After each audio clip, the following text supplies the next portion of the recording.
آج کوئی ایسی شخصیت ہے جو یہ اٹھ کے دعویٰ کرے کہ میں خدا کا بھیجا ہوا پیغمبر، اور اس کے پاس اپنے دعوے کی صداقت کا اتنا بڑا ثبوت ہو جو ثبوت محمد صلی اللہ علیہ وسلم کے سچے ہونے کا تھا، ایسی حفاظت محمد صلی اللہ علیہ وسلم کے گیٹ اپ کی خدا نے کی ہے. سوچو تعلیمات کی کیسی حفاظت کی ہوگی. موسیٰ ابن عقبہ وہ کہتے ہیں مجھے میرے چچا موسیٰ ابن عقبہ نے بتایا. بھائی موسیٰ ابن عقبہ نے بھی نبی کا زمانہ نہیں پایا. وہ کہتے ہیں موسیٰ ابن عقبہ کہتے ہیں حدثنی قریب، مجھ سے عبداللہ بن عباس کے شاگرد قریب نے بیان کیا. ارے بھائی قریب نے بھی محمد صلی اللہ علیہ وسلم کو نہیں دیکھا.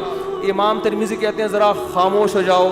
قریب کہتے ہیں حدثنی عبداللہ ابن عباس، مجھ سے عبداللہ ابن عباس نے بیان کیا، اور انہوں نے نبی کے چہرے انور کی طرف دیکھ کے فرمایا کان النبی صلی اللہ علیہ وسلم افلج ثنیتین، کہ نبی کے سامنے کے دو دانتوں کے درمیان میں خلا تھا. ایک یتیم جو نہ لکھنا جانتا ہے نہ پڑھنا جانتا ہے، عرب کے ایک ایسے ماحول میں پیدا ہوا جہاں ایجوکیشن کا نام و نشان نہیں ہے، اور ابھی آپ کو ایک چھوٹی سی ریاست بھی پوری طرح نہیں ملی مدینہ کی، اس میں بھی چاروں طرف آپ کے دشمن. مسجد نبوی جتنی بڑی ہے نا اب، پورا مدینہ نبی کے دور میں اس سے چھوٹا تھا. سمجھ میں آ رہی ہے؟ جو مدینہ شہر تھا نا، آج جو مسجد نبوی ہے مدینہ شہر اس سے چھوٹا تھا. پوری اسلامی تاریخ ہے. آپ کوئی ماہر آدمی ہو نا آپ کو بتائے گا مسجد نبی کے اندر یہاں حضرت ابو بکر کا گھر تھا، یہاں حضرت عمر کا گھر تھا، یہاں حضرت ابو ہریرہ آیا کرتے تھے، یہاں یہ ہوتا تھا. یہاں پوری مسجد نبی کے اندر پوری مدینہ کی تاریخ ہے. اتنی چھوٹی سی جگہ، بہت کمزور معمولی سی ریاست جو اپنے پاؤں پہ ابھی کھڑی بھی نہیں ہو پا رہی، سنبھل بھی نہیں پا رہے، اور خطوط لکھے جا رہے ہیں ہرقل کو. ہے بھائی خطوط کس کو لکھے جا رہے ہیں؟ بڑے بڑے ملکوں. اس وقت ایسے جیسے رشیا، امریکہ اور برٹش، ان حکومتوں کو خطوط لکھے جا رہے ہیں. اس میں کیا کہا جا رہا ہے؟ انی رسول اللہ علیکم جمیعا، مجھے گاڈ نے میسنجر بنا کے بھیجا ہے. کس کی طرف؟ آپ کہتے ہیں جب اللہ کو اللہ کہا جائے گا تو گاڈ کیوں کہہ رہے ہو پھر بار بار؟ گاڈ اس لیے کیونکہ یہ لفظ گوروں کے لیے بھی ایکسیپٹیبل ہے نا. بھائی گاڈ کو تو وہ بھی مانتے ہیں نا، اللہ کو نہیں مانتے. گاڈ کو تو مانتے ہیں نا، تو اس لیے میں گاڈ کا لفظ استعمال کر رہا ہوں. سمجھ رہے ہو کہ نہیں سمجھ رہے؟ لبرل لوگ بھی بولیں یہ اللہ کیوں لے کر آ رہے ہیں بیچ میں؟ تو بھائی گاڈ کا لفظ سب کے لیے قابل قبول ہے کہ نہیں ہے؟ انگلش میں خدا کو کیا کہتے ہیں؟ گاڈ کہتے ہیں. کیونکہ انگریز بھی او مائی اللہ نہیں کہتے، او مائی گاڈ کہتے ہیں. آپ کہہ سکتے ہیں کہ انگریز تو آپ کا بیان سن نہیں رہے، تو وہ لوگ ضرور سن رہے ہیں جو انگریزوں سے ڈسے ہوئے ہیں. ٹھیک ہے، اور ہو سکتا ہے یہ ٹرانسلیشن ہو جائے انگلش میں بعد میں، یہ بھی ممکن ہے. نہیں بھی ہو تو کوئی ترجمہ کر کے بتا دے. کچھ گوروں نے بھی بیانات سنے ہیں. تو اب میں آپ سے ایک بات عرض کر رہا ہوں کہ دنیا میں اس سے بڑے سفیر کی کوئی مثال مل نہیں سکتی، جو دعویٰ بھی کر رہے ہیں کہ میں تمام لوگوں کی، اللہ کی طرف سے تمام انسانوں کا رسول، اور اس دعوے پر عمل بھی کر کے دکھا رہے ہیں. بڑے بڑے بادشاہوں کو خطوط لکھ رہے ہیں. بعض بادشاہوں نے جب آپ کا خط دیکھا تو اسے پھاڑ دیا. آپ نے فرمایا اللہ اس کے اسی طرح ٹکڑے کرے گا جس طرح اس نے میرے خط کو پھاڑا ہے. آپ کہہ سکتے ہیں بھائی کسی کے خط کو پھاڑنے پر اتنی بڑی بد دعا کیسے دی جا سکتی ہے؟ بات یہ ہے کہ دعویٰ جتنا بڑا ہو اس دعوے کا انکار بھی اتنا ہی بڑا جرم ہوتا ہے. اس کے ذمہ لازم تھا، کیونکہ نئے پیغمبر کا لوگ انتظار کر رہے تھے. لوگوں کو یقین تھا کہ حضرت عیسیٰ ابن مریم آخری نبی نہیں ہے. عیسائی بھی انتظار کر رہے تھے، یہودی بھی انتظار کر رہے تھے. ایسے موقع پہ اگر کوئی دعویٰ کرے تو دعویٰ سنتے ہی اس کو پھاڑ ڈالنا یہ اللہ سے دشمنی لینے کے مترادف ہے. اس لیے رسول اللہ صلی اللہ علیہ وسلم نے فرمایا لا يسمع بی احد من هذه الامة یہودیا کان او نصرانیا ثم لم یؤمن بالذی ارسلت به الا دخل النار. فرمایا میری پوزیشن یہ نہیں ہے کہ کوئی میری دعوت سنے، اس کا دل چاہے تو مان لے، دل چاہے تو نہ مانے. نہ نہ نہ نہ نہ نہ.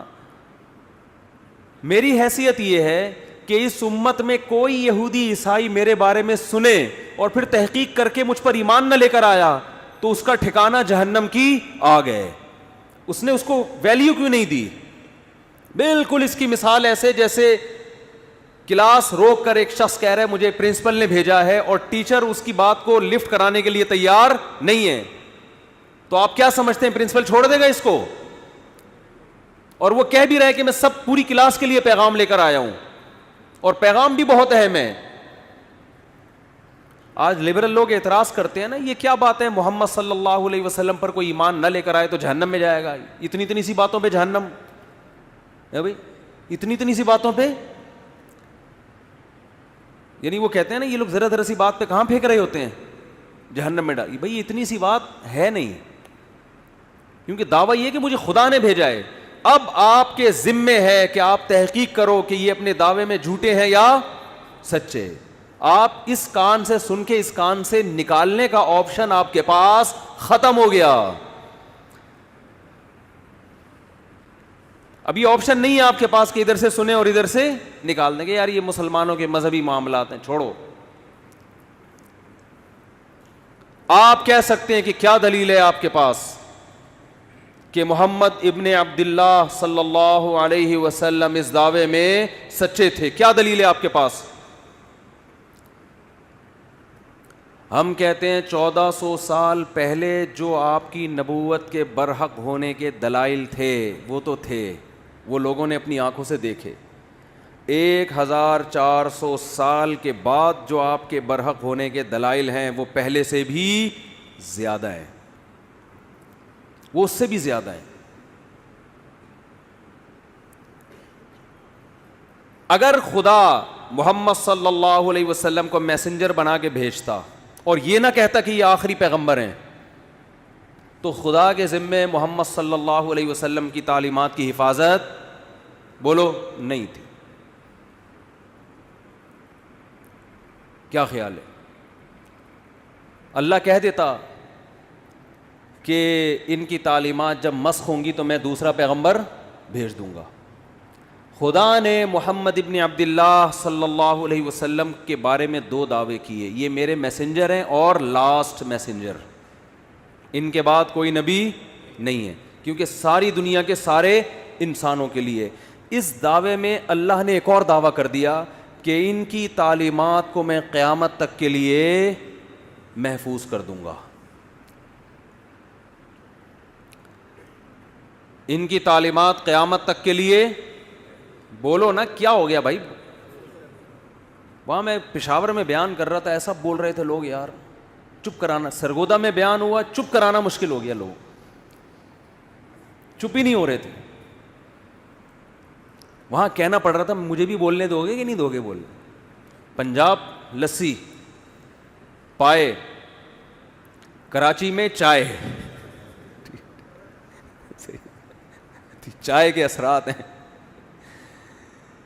سوچتا بہت ہے آدمی, چائے پی کے بولتا نہیں ہے, سوچتا رہے. جہاں بولنے کا موقع ہوتا ہے وہاں بھی کیا کر رہا ہوتا ہے؟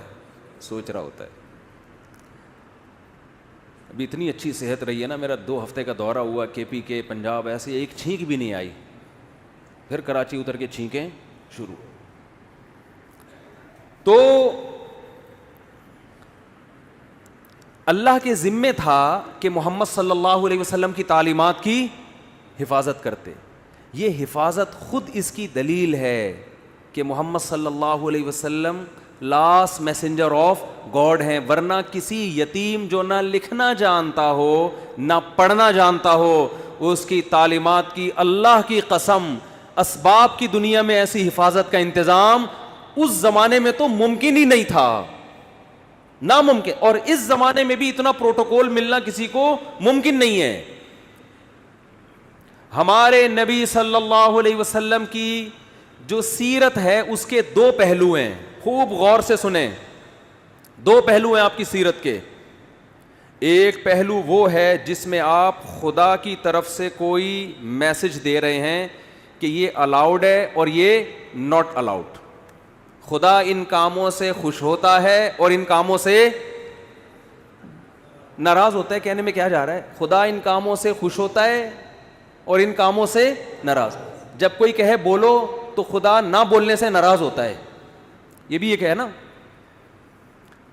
ان کاموں سے اللہ خوش ہوگا اور ان کاموں سے اللہ ناراض ہوگا. اللہ تعالیٰ نے محمد صلی اللہ علیہ وسلم کو اپنا سفیر بنایا اور یہ بھی دعویٰ کیا کہ یہ آخری نبی ہیں، اور یہ بھی دعویٰ کیا، اسی میں یہ خود بخود دعویٰ ہو گیا کہ ان کی تعلیمات قیامت تک کے لیے محفوظ کر دوں گا، جبکہ اس زمانے میں محفوظ کرنے کا کوئی انتظام، ایسا پراپر انتظام نہیں تھا جو بعد میں لوگوں میں ایجاد ہوا ہے. تو لکھنے والے چند گنے چنے لوگ تھے، لکھتے بھی چمڑوں پہ اور کاغذوں پہ، جس کے گمنے کا بہت امکان، تحریف کا بہت امکان، مگر ایسا انتظام کیا کہ میں آپ سے عرض کر رہا تھا محمد صلی اللہ علیہ وسلم کی تعلیمات دو قسم کی ہیں. جلدی سے بات کو سمیٹ رہا ہوں میں. ایک وہ تعلیمات جو اصل ہیں، جس کے لیے آپ صلی اللہ علیہ وسلم کو بھیجا گیا، حکم دیا گیا کہ آپ بتا دیں کہ ان باتوں سے خدا خوش ہوتا ہے اور ان باتوں سے خدا ناراض ہوتا ہے. یہ اصل ہے جس کے لیے آپ کو بھیجا گیا. اور سیرت کا ایک پہلو وہ ہے جس کا جو اصل نہیں ہے، اس کا تعلق آپ کی ذاتیات سے ہے. کوئی سفیر جب آپ کے پاس آتا ہے پیغام لے کر، تو آپ کو دلچسپی ہوتی ہے کہ اس کا گیٹ اپ کیسا تھا. کوئی بھی جو بھی مشہور شخصیات ہوتی ہیں نا، لوگ ان کو دیکھنا چاہتے ہیں، ان کے بارے میں پوچھتے ہیں. میں جب تک ویڈیو پہ نہیں آتا تھا، لوگ پوچھتے تھے کیسے ہیں بھائی مفتی صاحب، موٹے ہیں، پتلے ہیں، لمبے ہیں، ٹھگنے ہیں، کیا ہیں، لوگ پوچھتے تھے میرے بارے میں. ہم شکر ہے اس وقت ویڈیو نہیں بناتے تھے کیونکہ ہم بہت باریک تھے، آواز جاندار رکھی ہوئی تھی، باڈی باریک. تو لوگ مجھے کہتے تھے جیسی آپ کی آواز ہے آپ خود بھی ویسے ہی ہیں. میں کہتے نہیں، تسمع بالمعید خیر من ان تراہ، مجھے دیکھنے سے بہتر ہے سننے پر اکتفا کرو. تو شکر ہے 2013 میں حج کر کے آیا تو کچھ گزارا ہو گیا. تو انسان کو جس سے محبت ہوتی ہے اس کے گیٹ اپ کو بھی جاننے کی کوشش بولو کرتا ہے. ہمارے نبی صلی اللہ علیہ وسلم کا گیٹ اپ کیسا تھا، اس کا براہ راست اسلام سے کوئی تعلق نہیں ہے. اس مقصد کے لیے اللہ نے بھیجا نہیں ہے. یہ وہ احکام ہیں جو نسبتاً کم ویلیو رکھتے ہیں. ایک تو ہے نا آرڈر، یہ کرو یہ نہ کرو، یہ تو اصل ہے نا جس کے لیے سفیر کو بھیجا جائے. اللہ نے آپ صلی اللہ علیہ وسلم کی سیرت کا وہ پہلو جس کی ویلیو نسبتاً کم ہے، اس کی ایسی حفاظت کی ہے، یہ بتانے کے لیے کہ جو اصل تھا اس کی کیسی حفاظت کی ہوگی. آج محمد ابن عبداللہ صلی اللہ علیہ وسلم کے بارے میں کوئی ایک حرف اگر کہتا ہے تو اس کا یہ دعویٰ دلیل کے بغیر قبول بولو نہیں ہے. میں ایک مثال پیش کرتا ہوں. امام ترمذی امام بخاری کے شاگرد ہیں. اللہ کے سفیر محمد ابن عبداللہ صلی اللہ علیہ وسلم کے بارے میں امام ترمذی نے دعویٰ کیا کہ محمد صلی اللہ علیہ وسلم کا گیٹ اپ ایسا تھا. پورا گیٹ اپ نہیں بیان کیا جا رہا، صرف اتنا کہ آپ کے سامنے کے جو دو دانت تھے ان کے درمیان میں خلا تھا، تھوڑا سا ڈسٹینس تھا، تھوڑا سا بول لو فاصلہ تھا. یہ کتنی معمولی سی بات ہے یار. کوئی سفیر آپ کے پاس پیغام لے کر آیا ہے، آپ کسی سے پوچھ رہے ہیں اس کے سامنے کے دانتوں میں خلا تھا یا نہیں تھا، ہے بھائی؟ بہت ہی ایک بھائی تھا یا نہیں تھا تو کیا کرنا ہے اس سے. لیکن امام ترمذی یہ بات بیان کر رہے ہیں. لیکن امام ترمذی کو پتہ ہے یہ اتنا بڑا دعویٰ کر رہا ہوں میں کہ جس شخصیت کی بات ہو رہی ہے نا، ان کا یہ دعویٰ ہے کہ مجھے خدا نے انسانوں کی طرف پیغمبر بنا کے بھیجا ہے. امام ترمذی کو یہ بات معلوم ہے کہ میں نے اگر دعویٰ کر دیا کان النبی صلی اللہ علیہ وسلم افلج الثنیتین، کہ نبی کے دو دانتوں کے درمیان میں خلا تھا، یہ دعویٰ کر دیا، یہ امت مجھے چھوڑے گی نہیں. کہ کہاں سے تمہیں پتہ چلا؟ آپ مورخین سے پوچھ نہیں سکتے کہ آپ کو کیسے پتہ چلا، وہ اپنے لکھ رہے ہوتے ہیں بس. اور اگر وہ دلیل بھی پیش کرتے ہیں تو وہ دلیل اس اتنی مضبوط نہیں ہوتی. اتنی سی بات کو بیان کرنے کے لیے امام ترمذی سند لے کر آئیں گے. حدثنا عبداللہ ابن عبد الرحمن. امام ترمذی کہتے ہیں مجھ سے عبداللہ ابن عبد الرحمن نے بیان کیا. وہ عبداللہ جو عبد الرحمن کے بیٹے ہیں. عبداللہ ابن عبد الرحمن کو کیسے پتا چلا کہ نبی کے دو دانتوں کے درمیان خلا تھا؟ بھائی انہوں نے تو نبی صلی اللہ علیہ وسلم کو دیکھا نہیں. وہ کہتے ہیں حدثنا ابراہیم ابن المنذر, مجھ سے ابراہیم نے بیان کیا جو منذر کے بیٹے ہیں. بھائی ابراہیم ابن منذر نے تو نبی کا زمانہ نہیں پایا, ان کو کہاں سے پتا چلا؟ وہ کہتے ہیں ابراہیم ابن المنذر کہتے ہیں حدثنی عبدالعزیز ابن ابی ثابت الزہری, مجھ سے عبدالعزیز نے بیان کیا جو ابو ثابت الزہری کے بیٹے ہیں. بھائی عبدالعزیز جو ابو ثابت الزہری کے بیٹے ہیں ان کو کہاں سے پتا چلا؟ جی انہوں نے تو نبی صلی اللہ علیہ وسلم کو دیکھا نہیں. وہ کہتے ہیں حدثنا اسماعیل ابن ابراہیم, مجھ سے اسماعیل نے جو ابراہیم کے بیٹے ہیں انہوں نے بیان کیا. حضرت اسماعیل جو ابراہیم کے بیٹے ہیں ایسے تو سینکڑوں ہیں, یہ کون سے والے اسماعیل اور ابن ابراہیم کی بات کر رہے ہیں؟ کہتے ہیں ابن اخی موسیٰ ابن عقبہ, وہ اسماعیل ابن ابراہیم جو موسیٰ ابن عقبہ کے بھتیجے ہیں. اچھا جی, اسماعیل ابن ابراہیم نے تو محمد صلی اللہ علیہ وسلم کو نہیں دیکھا. امام ترمذی آپ کیسے دعویٰ کر رہے ہیں کہ محمد صلی اللہ علیہ وسلم کے دانتوں کے درمیان میں خلا تھا؟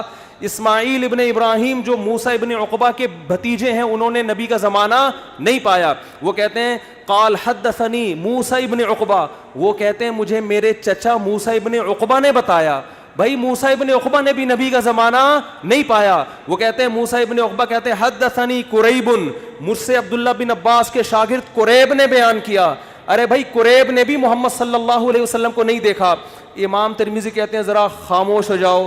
قریب کہتے ہیں حدثنی عبداللہ ابن عباس, مجھ سے عبداللہ ابن عباس نے بیان کیا اور انہوں نے نبی کے چہرے انور کی طرف دیکھ کے فرمایا کان النبی صلی اللہ علیہ وسلم افلج الثنیتین, کہ نبی کے سامنے کے دو دانتوں کے درمیان میں خلا تھا. ایسی حفاظت محمد صلی اللہ علیہ وسلم کے گیٹ اپ کی خدا نے کی ہے. سوچو تعلیمات کی کیسی حفاظت کی ہوگی. آج کوئی ایسی شخصیت ہے جو یہ اٹھ کے دعویٰ کرے کہ میں خدا کا بھیجا ہوا پیغمبر, اور اس کے پاس اپنے دعوے کی صداقت کا اتنا بڑا ثبوت ہو جو ثبوت محمد صلی اللہ علیہ وسلم کے سچے ہونے کا تھا. آپ کہہ سکتے ہیں یہ ایک حدیث ہے, ایسی ہزاروں حدیثیں ہیں. ایک بات بھی اگر آپ محمد صلی اللہ علیہ وسلم کی طرف منسوب کرتے ہو سند کے بغیر امت اس کو قبول بولو نہیں کرتی. اور سند بھی کیسی خاندانی. آپ کہہ سکتے ہو امام ترمذی سے کہ حضرت آپ کہتے ہیں مجھ سے عبداللہ ابن عبد الرحمن نے بیان کیا, ہو سکتا ہے یہ بندہ بھی آپ نے خود ہی گڑھ لیا ہو. بھئی کہنے پر گورنمنٹ کی طرف سے کوئی پابندی ہے؟ بولو آپ کو مجھ سے فلاں نے بیان کیا, اگلے کو کیا پتا فلاں کون ہے؟ آپ اسماء الرجال کی کتابوں میں جاؤ گے, جی عبداللہ ابن عبد الرحمن کون ہے؟ آپ کو اس زمانے کے درجنوں علماء کے اقوال مل جائیں گے, یہ فلاں سن میں پیدا ہوئے, فلاں جگہ علم حاصل کیا. ان کے بارے میں علماء کے تبصرے, یہ جھوٹے تھے سچے تھے, کوئی کرپشن تو نہیں ان پہ ثابت ہوئی, جھوٹ تو ثابت نہیں ہوا زندگی بھر. ان کے شاگرد کون کون, ان کے استاذ کون کون, کہاں کہاں سے علم حاصل کیا. ایک مؤلف بیان نہیں کرے گا, بہت سارے لوگ جو مختلف ملکوں میں رہتے ہیں وہ بیان کریں گے ان کے بارے میں. پھر آپ اگلے راوی کی طرف جاؤ گے, عبداللہ ابن عبد الرحمن, وہ کہتے ہیں ابراہیم ابن المنذر نے. یہ ابراہیم ابن المنذر کون ہے؟ یہ کوئی ڈھکے چھپے نہیں ہے, آپ کو درجنوں کتابوں میں ان کے حالات بولو مل جائیں گے. بھائی اس زمانے میں مشہور آدمی تھے, یہ لوگ جانتے تھے ان کو. وہ کتابیں کوئی دمشق میں لکھی جا رہی ہے, کوئی مصر میں لکھی جا رہی ہے, کوئی کوفہ میں لکھی جا رہی ہے, ان کتابیں میں ان کا تذکرہ ملے گا آپ کو. حالانکہ ان کے آپس میں ملاقات ثابت, ان مصنفین کا آپس میں کمپرومائز نہیں ہو سکتا, مختلف ملکوں میں ہے یہ. پھر آپ پوچھو گے جی عبدالعزیز ابن ابی ثابت الزہری کون ہے؟ ان کے اسماء الرجال, اسماء الرجال کی کتابیں تو اتنی جلدوں میں ہوتی ہیں جن میں راویوں کے حالات, ان کے نام. ایسا خاندانی پروٹوکول خدا کی طرف سے محمد صلی اللہ علیہ وسلم کو ملا, ایسی حفاظت کی گئی. اللہ ان غیر مسلموں سے کہہ رہا ہے جس کے دانتوں کے درمیان خلا, اس گیٹ اپ کو بیان کرنے کی میں نے ایسے حفاظت کی ہے, سوچو اس کے آرڈر کیسے میں نے محفوظ کیے ہوں گے. یہ پروٹوکول اس کائنات میں آج تک کسی کو بولو نہیں ملا. ہم یہ سیرت سن کے خوش ہوتے ہیں, ہونا بھی چاہیے, لیکن اس میں ہمارے لیے ایک پیغام ہے کہ محمد صلی اللہ علیہ وسلم جیسے غیر مسلموں کی طرف بھیجے گئے تو مسلمانوں پر بھی لازم ہے یا نہیں کہ آپ صلی اللہ علیہ وسلم کو فالو کریں. امام بخاری اپنی سند سے حدیث لے کر آتے ہیں, نبی صلی اللہ علیہ وسلم نے فرمایا اعفوا اللحا, نبی نے خدا کا پیغام پہنچایا, داڑیاں بڑھاؤ. نبی پیغام دے کے بولو نا بھائی, چلے ختم. اللہ کی حجت اپنے بندوں پر تمام. اب جب آپ یہ حدیث دیکھیں گے, آپ امام بخاری سے پوچھیں گے نا یہ آپ کو کس نے کہا کہ نبی نے حکم دیا؟ امام بخاری سند, مجھ سے فلاں نے, مجھ سے فلاں نے, مجھ سے فلاں نے, پھر ان راویوں کی آپ ہر جگہ تحقیق کر سکتے ہو. پھر امام ترمذی بھی بیان کر رہے ہیں, امام مسلم بھی بیان کر رہے ہیں. کیوں؟ کہ کل قیامت کے دن اللہ آپ سے سوال پوچھے گا کہ میں نے اپنے میسنجر کے ذریعے پیغام پہنچایا تھا کہ اللہ کی طرف سے تمہیں حکم ہے داڑھی بولو نا بھائی بڑھاؤ. بس تمہیں اگر کوئی کنفیوژن تھی کہ پتہ نہیں حکم دیا ہے کہ نہیں دیا, تو میں نے تمہاری وہ کنفیوژن دور کر دی تھی. بس آپ کہہ سکتے ہیں اللہ اگر تیرا اتنا اہم حکم تھا تیرے حبیب کا, تو میں نے جب داڑھی نہیں رکھی تو سزا کیوں نہیں ملی؟ اللہ کیا کہے گا, یہ دنیا دارالامتحان تھی, دارالجزا کیا ہے؟ بولتے کیوں نہیں بھائی؟ بس اب آپ کی مرضی. مولوی صاحب بھی آپ کو یہ حدیث سنا کے جمعہ پڑھا کے گھر نکل جائیں گے, کیونکہ مولوی صاحب کا پولیس سے کوئی تعلق. قرآن کہتا ہے نا محمد صلی اللہ علیہ وسلم کے بارے میں کہ لست علیہم بمسیطر, آپ ان پر نگہبان نہیں ہیں. میسنجر کا کام حکم پہنچانا ہوتا ہے, منوانا بولو نہیں ہوتا. تو میسنجر کا کام پیغام پہنچانا بس. اسی پیغام میں جو خدا نے اپنے حبیب صلی اللہ علیہ وسلم کو دیا, اس میں حکم دیا ان کو پیغام پہنچا دو, بس آگے نہیں کچھ.